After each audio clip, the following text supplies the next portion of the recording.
وَلَقَدْ عَلِمْتُمُ الَّذِينَ اعْتَدَوْا مِنكُمْ فِي السَّبْتِ فَقُلْنَا لَهُمْ كُونُوا قِرَدَةً خَاسِئِينَ۔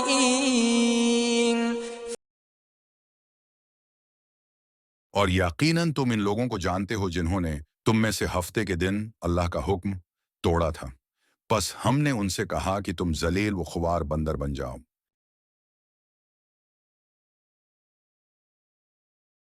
یہ آیت بنی اسرائیل کے ایک گروہ کا ذکر کرتی ہے جنہیں ہفتے کے دن کے احترام کا حکم دیا گیا تھا۔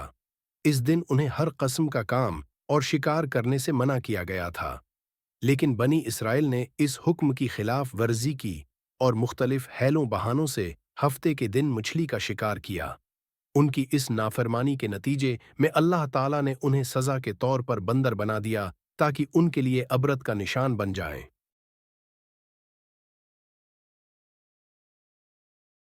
اس آیت میں اللہ تعالیٰ بنی اسرائیل کی ایک بڑی نافرمانی اور اس کے نتیجے میں ملنے والی سزا کو بیان کر رہا ہے۔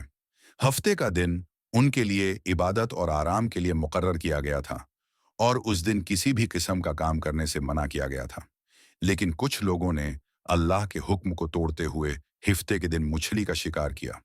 اللہ نے ان کی اس نافرمانی کے جواب میں انہیں ذلیل ہونا پڑا، وہ خوار بندر بنا دیا۔ ان لوگوں کا ذکر ہے جنہوں نے اللہ کے حکم کی خلاف ورزی کی اور اپنی حد سے تجاوز کیا۔ میں اللہ نے انہیں سزا کے طور پر بندر بننے کا حکم دیا تاکہ وہ دوسروں کے لیے عبرت کا نشان بنے۔ یہ آیت ہمیں یاد دلاتی ہے کہ اللہ کے احکام کی نافرمانی کا نتیجہ ذلت اور رسوائی ہے۔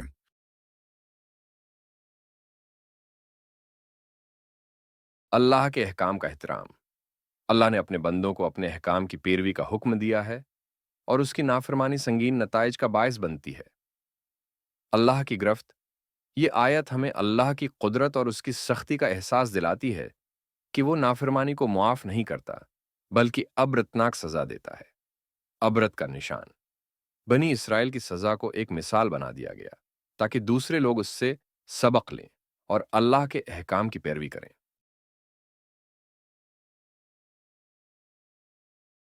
بنی اسرائیل کی نافرمانی اور ہفتے کے دن کے احترام کو توڑنا، اللہ کا حکم توڑنے کی سزا بندر بن کر ملنا، اللہ کی سختی اور انصاف، عبرت کے لیے مثال بنانا، اللہ کے احکام کی پیروی کرنے کی ضرورت۔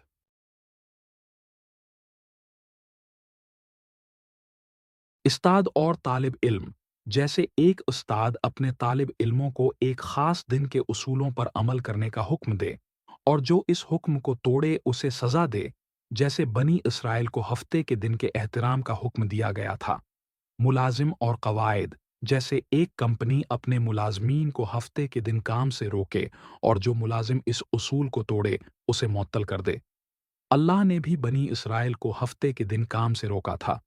سکول کا قانون۔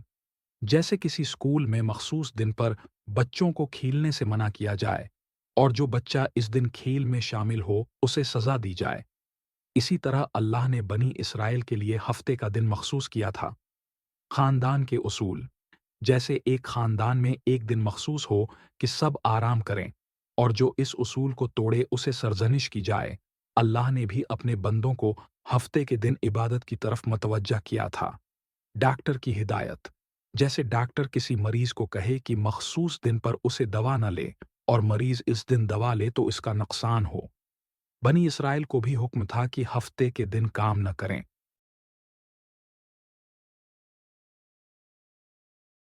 یہ آیت ہمیں یاد دلاتی ہے کہ اللہ کے احکام اور ہدایات کی پیروی ہر حال میں کرنی چاہیے۔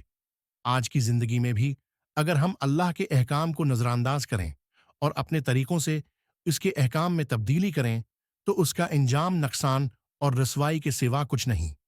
یہ آیت ہمیں سبق دیتی ہے کہ اللہ کے حکم کے مطابق زندگی گزاریں۔